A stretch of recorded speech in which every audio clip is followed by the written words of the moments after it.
In the expenses section, we want to enter in your high-level after-tax spending, your debt payments, and your savings and investment contributions. So in simple mode, we're just going to go down here in their current snapshot. So in their current spending phase, which is before retirement, so from ages 60 to 63, we're just going to enter their total expenses, which is around $55,000 per year. We could split this between John and Lisa, or we could put it all under one person. So in this case, we're just going to put it all under John, but from a planning and projection perspective, it doesn't really matter. For monthly savings debt payments, they are adding to their TFSAs. They're adding $500 a month each, so we're going to add that here as well. And we do have to enter their mortgage payments. They still have a small mortgage. We'll enter more details in the debt section.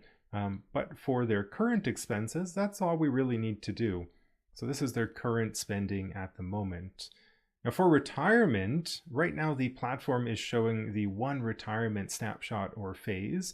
It usually assumes a fairly long and healthy retirement. But what we want to do is we actually want to break this up into multiple spending phases in retirement. So we're going to break this up into the go-go phase, the slow-go phase, and the no-go phase. And again, it's always the age at the end of the year. We don't want to have it overlap either. So I'm going to change this and we're going to call it go-go. And we're going to go from age 64, so that's the year that they start retirement, and we're going to go until age 74. Mid-70s, a good place to end that go-go snapshot. Now in that go-go phase, they're hoping to spend $65,000 a year after tax. You're always entering after-tax values in the expenses section. And you're also entering values in today's dollars. So even though we know this will be higher with inflation in the future, we're entering values in today's dollars. Just much easier to comprehend spending if we enter it in today's dollars. The platform will do the inflation adjustment for you. And that's it. That's all we have to enter. There's no TFSA contributions in retirement. If that's an opportunity, the platform will tell us using the AI strategies in the planning projection section. We're just going to leave that all zeros, and we're going to make a copy of this because we need to add some more spending. Right now it ends at 74. That's way too early. So let's copy this. Then we're going to call that copy the slow-go phase. We're going to go from age 75. We don't want to overlap those ages. So the other one ended at 74. This is going to go 75 to 84. And it's going to copy that $65,000, but we're going to reduce it. We're going to reduce it to $60,000, just a little bit less of the discretionary travel spending in that slow-go phase. That's it. That's all we have to do to set up that second phase of retirement spending. We're going to do one more. We're going to copy this and we're going to call it the no-go phase. And this is going to be from age 85. So we stopped the last one at age 84. This is going to go 85 to 94.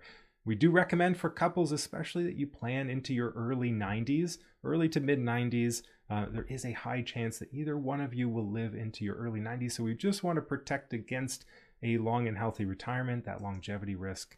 So we're going to enter that here. You might have to click this next button to see that third or fourth snapshot.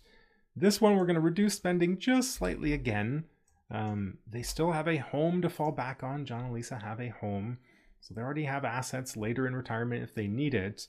But from a pure retirement spending perspective, they're going to spend a little bit less in that no-go phase.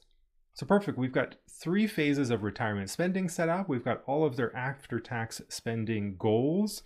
We've got their current spending as well as their investment contributions and their debt payments.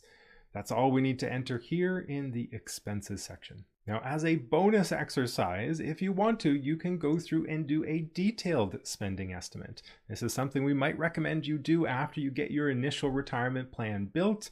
You can go through and itemized category by category all of these expenses. And this might be valuable exercise to do to just validate if the top line estimate you entered is accurate. So even though you're aiming for maybe $65,000 for John and Lisa in this case, they might want to go through in the future and do a more detailed estimate of their spending in retirement just to validate if it's accurate, that estimate of $65,000. But for now, let's go back to simple mode, and we're just going to use those simple high-level spending estimates to build their retirement plan.